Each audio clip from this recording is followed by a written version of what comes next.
Assalamualaikum warahmatullahi wabarakatuh.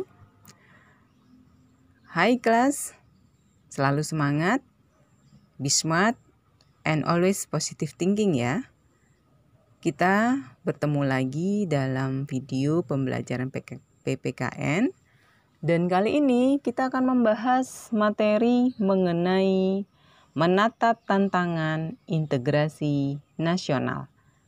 Pada materi ini ada 2 submateri, yaitu yang A, mewaspadai ancaman terhadap integrasi nasional.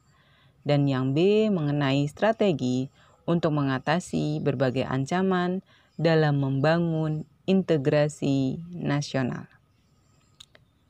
Oke kelas, kita mulai dari submateri yang A, yaitu mewaspadai ancaman terhadap integrasi nasional. Negara Indonesia berada pada posisi silang dunia yang sangat strategis, baik dari aspek kewilayahan maupun aspek kehidupan sosial.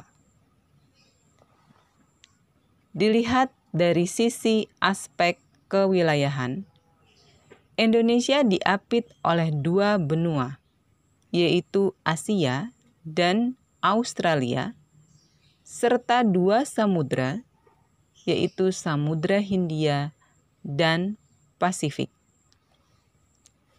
Kelas, jika dilihat dari aspek kehidupan sosial, Indonesia diapit oleh negara berpenduduk padat dari utara dan jarang dari selatan, ideologi komunisme dan liberalisme, demokrasi rakyat dan demokrasi liberal, ekonomi sosialis dari utara dan ekonomi kapitalis dari selatan, masyarakat sosialis dan masyarakat individualis, kebudayaan timur dan kebudayaan barat,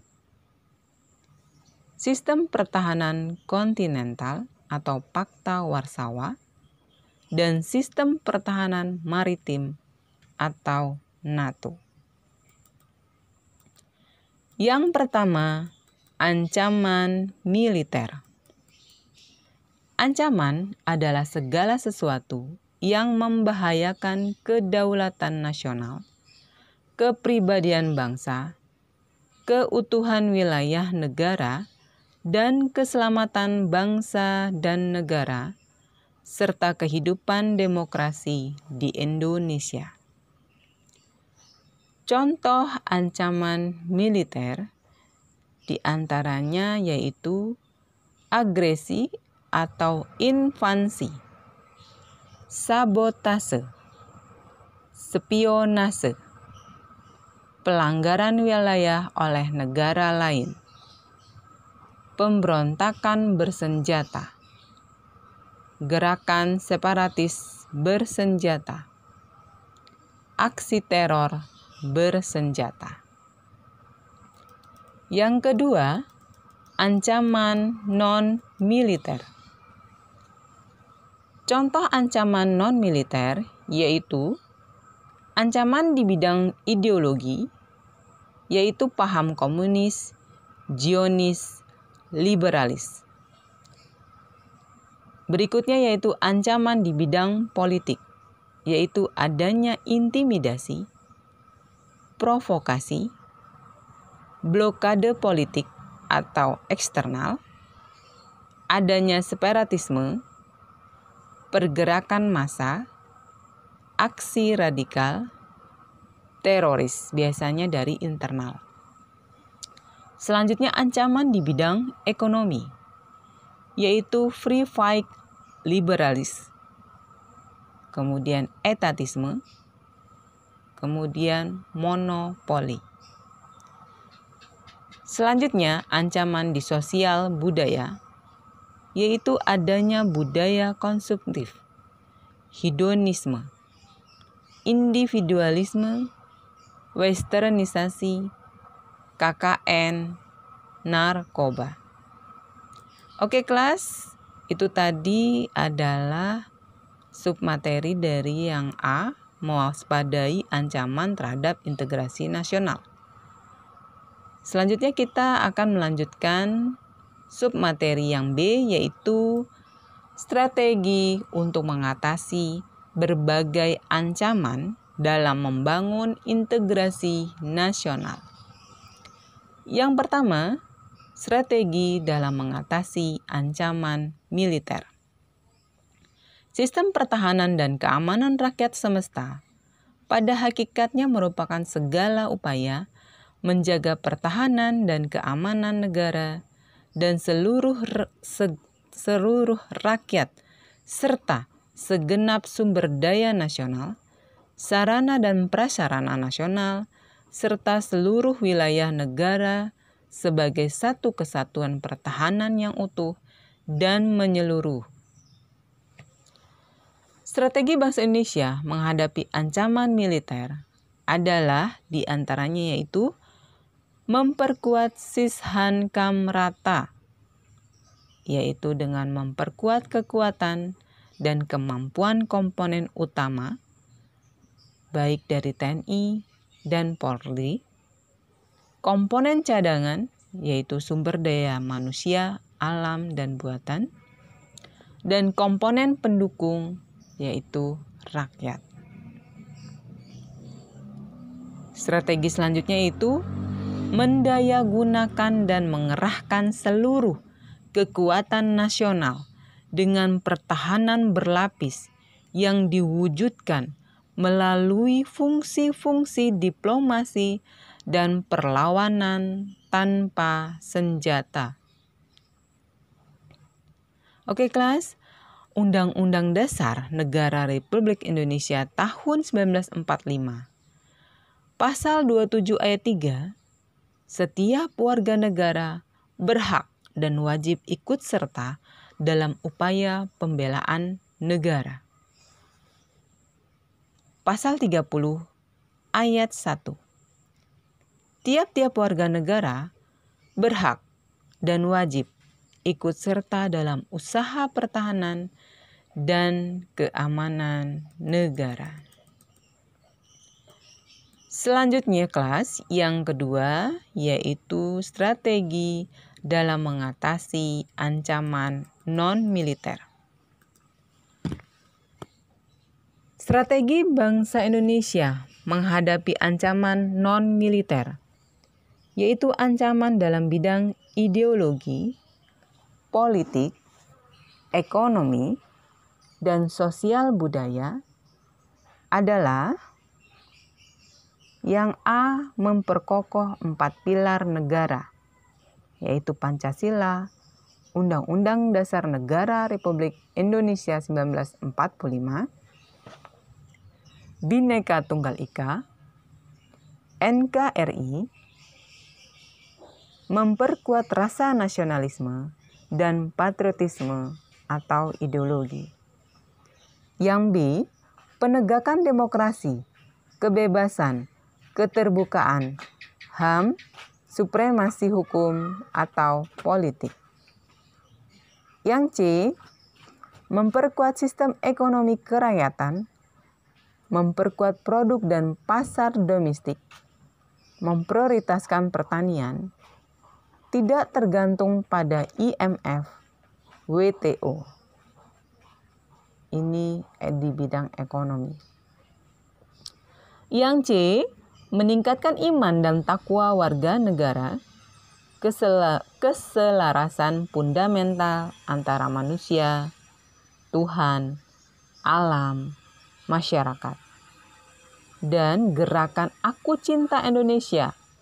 Ini di bidang sosial budaya. Oke kelas, ideologi Pancasila tidak bisa dikatakan aman dari berbagai macam ancaman dalam pengimplementasian nilai-nilainya di masyarakat.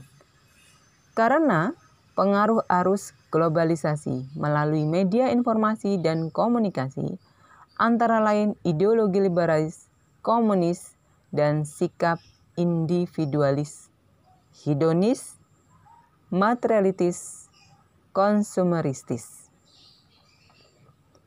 Oleh karena itu, Pancasila harus menjadi landasan ideologi, falsafah, etika moral, serta alat pemersatu bangsa Indonesia.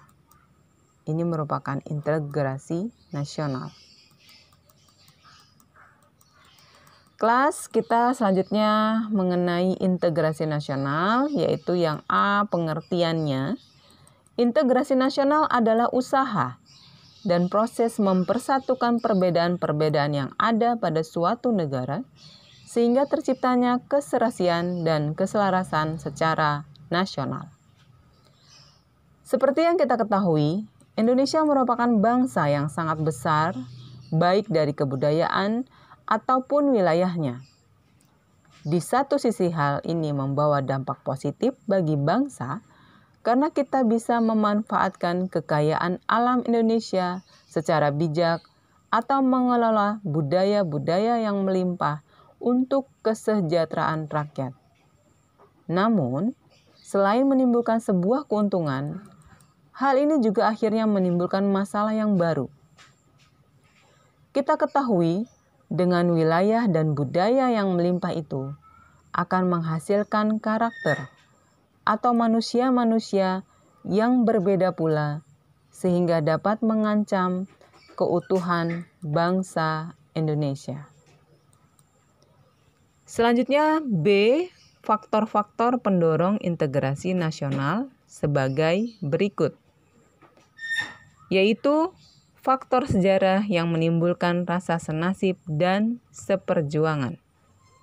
Selanjutnya keinginan untuk bersatu di kalangan bangsa Indonesia sebagaimana dinyatakan dalam Sumpah Pemuda tanggal 28 Oktober 1928. Selanjutnya, rasa cinta tanah air di kalangan bangsa Indonesia sebagaimana dibuktikan perjuangan merebut, menegakkan, dan mengisi kemerdekaan. Selanjutnya, rasa rela berkorban untuk kepentingan bangsa dan negara, sebagaimana dibuktikan oleh banyak pahlawan bangsa yang gugur di medan perjuangan. Selanjutnya, kesepakatan atau konsensus nasional dalam perwujudan proklamasi kemerdekaan, Pancasila dan Undang-Undang Dasar 1945, bendera merah putih, lagu kebangsaan Indonesia Raya, bahasa kesatuan, bahasa Indonesia.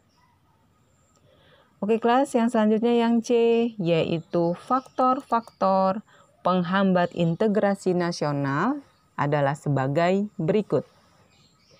Yang pertama, masyarakat Indonesia yang heterogen atau beraneka ragam dalam faktor-faktor kesukubangsaan dengan masing-masing kebudayaan daerahnya, bahasa daerah, agama yang dianut, ras, dan sebagainya. Yang kedua yaitu wilayah negara yang begitu luas, terdiri atas ribuan kepulauan yang dikelilingi oleh lautan luas. Yang ketiga, besarnya kemungkinan ancaman, tantangan, hambatan, dan gangguan yang mengerongrong keutuhan, kesatuan dan persatuan bangsa, baik yang berasal dari dalam maupun luar negeri. Yang keempat, masih besarnya ketimpangan dan ketidakmerataan pembangunan dan hasil-hasil pembangunan menimbulkan berbagai rasa tidak puas dan keputusasaan di masalah SARA atau suku, agama, ras, dan antar golongan. Gerakan separatisme dan kedaerahan, demonstrasi, dan unjuk rasa. Yang kelima, adanya paham etnosentrisme di antara beberapa suku bangsa yang menonjolkan kelebihan-kelebihan budayanya dan menganggap rendah budaya suku bangsa lain. Oke kelas, selesai kita pada materi berikut ini. Selalu semangat dan tetap semangat, be smart and always positive thinking ya. Sampai bertemu kembali di sesi materi selanjutnya. Thank you. Wassalamualaikum warahmatullahi wabarakatuh.